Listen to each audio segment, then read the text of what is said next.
നമ്മുടെ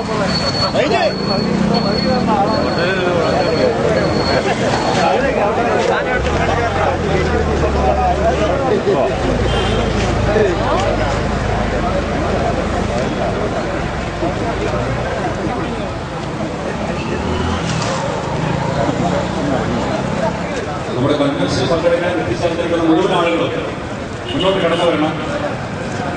ഇടതുപക്ഷ ജനാധിപത്യ മുന്നണിയുടെ കടുത്തുരുത്തി അസംബ്ലി ചേർന്നുകൊണ്ടുള്ള തെരഞ്ഞെടുപ്പ് കൺവെൻഷൻ അല്പസമയത്തോടെ ആരംഭിക്കുകയാണ്. മുഴുവൻ പ്രവർത്തകന്മാരും ഇടതുപക്ഷ ജനാധിപത്യ മുന്നണിയുടെ അഭിനേതാക്കളായിട്ടുള്ള സുഹൃത്തുക്കളും എല്ലാവരും കടന്നു വരണമെന്ന് ഉറപ്പുവരുത്തുന്നു. കടുത്തുരുത്തിയുടെ ജനാധിപത്യത്തിന്റെ ചരിത്രം തിരുത്തി കുറിച്ചുകൊണ്ട് ഇടതുപക്ഷ ജനാധിപത്യ മുന്നണിയുടെ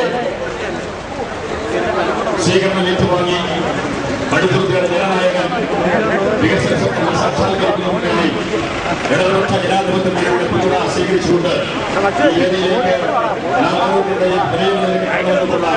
പ്രിയപ്പെട്ട നമ്മുടെ സാരഥി ശ്രീ സ്റ്റീഫൻ ജോർജിനെ വരവേറ്റുകൊണ്ട് വൻപിച്ച ജനാധിപത്യ കടന്നു വരികയാണ്.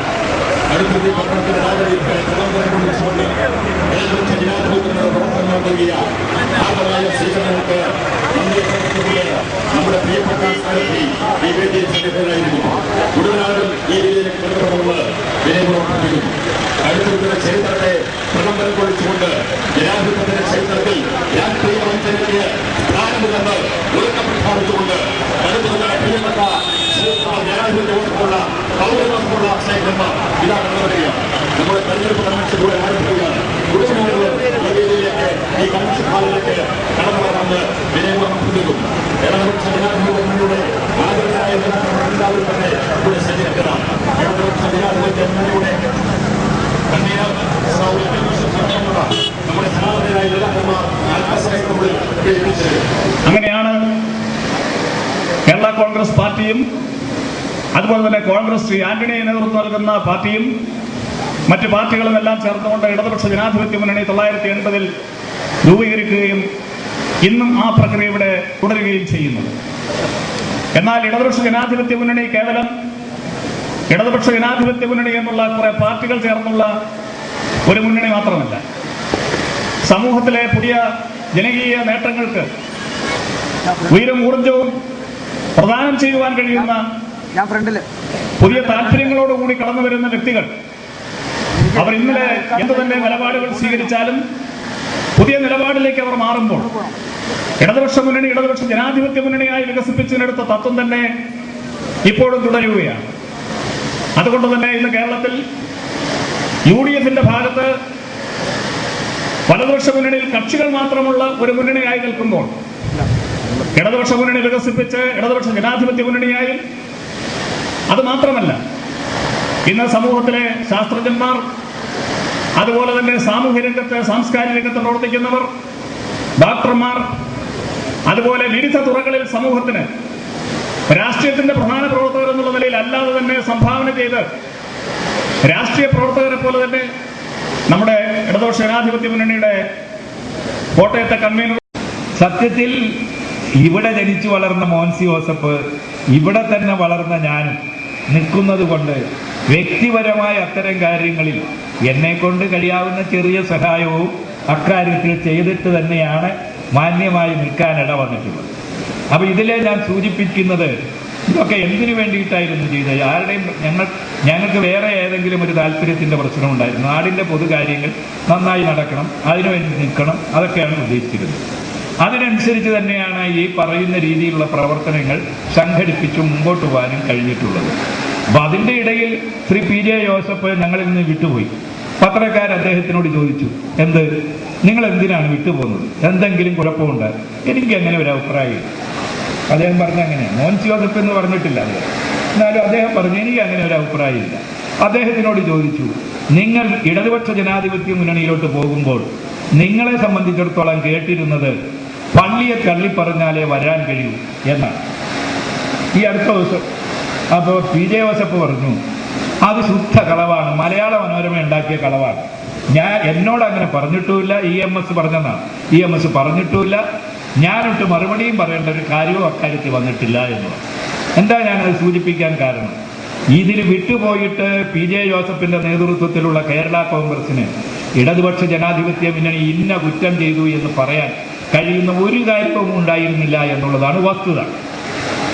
അപ്പോൾ ഇടതുപക്ഷ ജനാധിപത്യ മുന്നണി ഇപ്പോൾ 5 വർഷം പൂർത്തീകരിച്ചുകൊണ്ട് തെരഞ്ഞെടുപ്പിനെ നേരിടുകയാണ്. ഈ തെരഞ്ഞെടുപ്പിൽ ഇടതുപക്ഷ ജനാധിപത്യ മുന്നണി ഒരു മാനിഫെസ്റ്റോ മുന്നിൽ വെച്ചിരിക്കുകയാണ്. നമ്മുടെ നാട് വികസന പ്രക്രിയ പൂർത്തീകരിക്കാൻ കഴിയണം. അങ്ങനെ വികസനോന്മുഖമായ പ്രവർത്തനങ്ങൾ സംഘടിപ്പിക്കാൻ, അവിടെ സാമൂഹ്യ നീതിയിൽ അധിഷ്ഠിതമായ പുരോഗതി കൈവരിക്കാൻ, അവിടെ സമാധാനപരമായും നീതിപൂർവമായി കാര്യങ്ങൾ നീക്കാൻ കഴിയുന്ന ഐശ്വര്യസമൃദ്ധമായ ഒരു കേരളം കെട്ടിപ്പടുക്കണം. ഇതാണ് ലക്ഷ്യം. ഏറ്റവും നല്ല രീതിയിൽ വരാൻ കഴിയേണ്ട സ്ഥിതിയിലാണ്. മോൻസ് ഒരു ചെറുപ്പക്കാരൻ ഇടതുപക്ഷ ജനാധിപത്യ മുന്നണിയിൽ നിൽക്കുകയും ഒരു ചാൻസ് മന്ത്രിയാകാൻ കിട്ടുകയും ചെയ്തു. അങ്ങനെ ഞാൻ പറയാൻ കാരണം, ബഹുമാന്യനായ PJ ജോസഫിന്റെ പേരിൽ ഒരു ആരോപണം ഉന്നയിക്കുകയും അദ്ദേഹം മാറുകയും ചെയ്തു.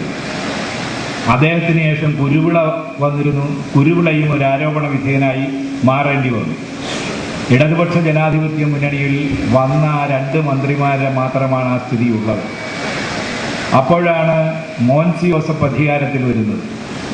മോൻസി ജോസഫ് അധികാരത്തിൽ വന്നു, അദ്ദേഹം മന്ത്രിയായിട്ട് നിന്നു. അപ്പോൾ PJ ജോസഫിന്റെ പേരിലുള്ള ആരോപണങ്ങൾക്ക് വിധേയമായ കേസ് പിൻവലിക്കപ്പെട്ടു. അല്ലെങ്കിൽ ആ കേസിൽ അദ്ദേഹത്തിന് അനുകൂലമായ വിധിയുണ്ട്. ഉടനെ PJ ജോസഫ് തിരിച്ചു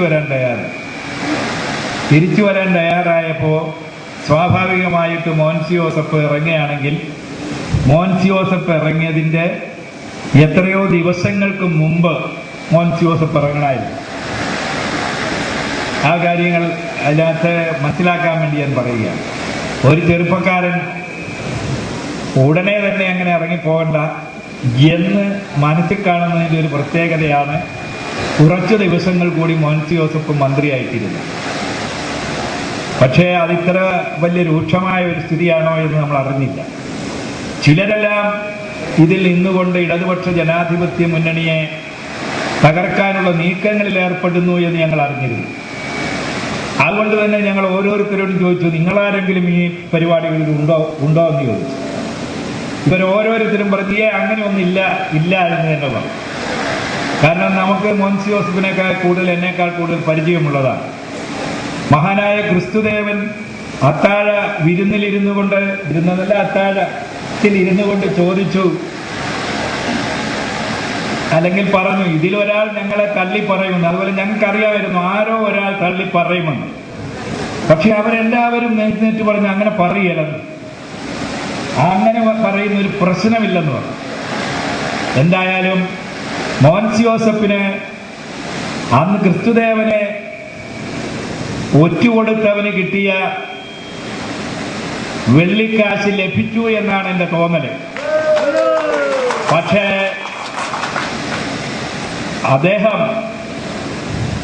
ആ വെള്ളിക്കാശ് കയ്യിൽ കിട്ടുമ്പോൾ മാനസിക സംഘാതത്താൽ തന്റെ ഗുരുവരുവിനെ ഒറ്റുകൊടുത്തതിന്റെ വേദന സഹിക്കവയ്യാതെ കുറ്റബോധത്താൽ അവസാനം അത് വലിച്ചെറിഞ്ഞ് തന്റെ ഇടത്തോടുകൂടി ജീവിതത്തിന്റെ അന്ത്യത്തിലോട്ട് നടക്കുന്ന കഥ നാം കണ്ടിട്ടുണ്ട്.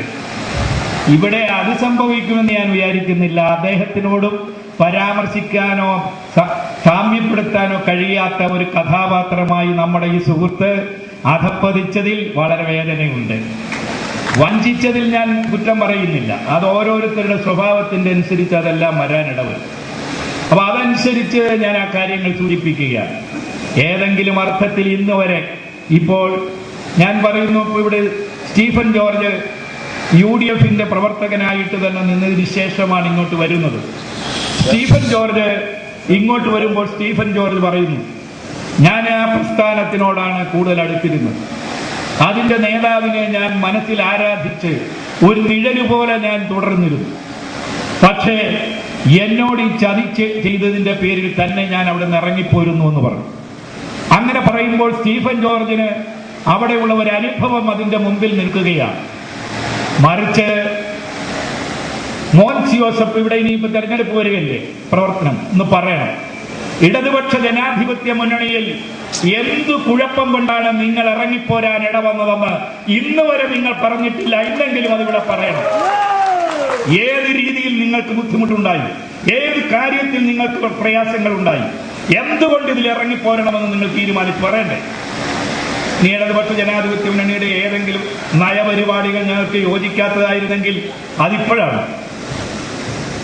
മന്ത്രിസ്ഥാനം എല്ലാം കൂടി ഉപയോഗിച്ചതിന് ശേഷം പിന്നെ എനിക്കത് ഇല്ല, അല്ല അങ്ങനെ എന്തെങ്കിലും ഒരു നയത്തിന്റെ കാര്യം ഇന്നുവരെ പറഞ്ഞിട്ടില്ല. ഏതെങ്കിലും ഒരു പ്രശ്നത്തിന്റെ കാര്യം ഇന്നുവരെ പറഞ്ഞിട്ടില്ല. അതുകൊണ്ട് കടുത്തുരുത്തിയിലെ ജനങ്ങൾ പ്രബുദ്ധരായ ജനതയാണ്. ആ ജനതയ്ക്ക് അതിൻ്റെതായ അനുഭവ സമ്പത്താകെയുണ്ട്. അവർ സന്ദർഭത്തിന് തുയരുകയും അതിനനുസരിച്ച് പ്രതികരിക്കുകയും ചെയ്താണ് കഴിഞ്ഞകാല അനുഭവങ്ങളെല്ലാം തന്നെ. സംശയമൊന്നും അക്കാര്യത്തിൽ വേണ്ട. അതുകൊണ്ട് എന്തെങ്കിലും രീതിയിൽ ഇടതുപക്ഷ ജനാധിപത്യ മുന്നണിക്ക് യോജിക്കാത്ത രീതിയിലുള്ള സൗകര്യങ്ങൾ ഉണ്ടാക്കിയിട്ടുണ്ടെങ്കിൽ അതുപയോഗിച്ച് ഇവിടുന്ന് രക്ഷപ്പെട്ട് കളയാമെന്നുള്ള ധാരണയുണ്ടെങ്കിൽ അത് നമുക്ക് ഇവിടെ വെച്ച് കാണാം എന്ന് മാത്രമേ ഞാൻ പറയുന്നു.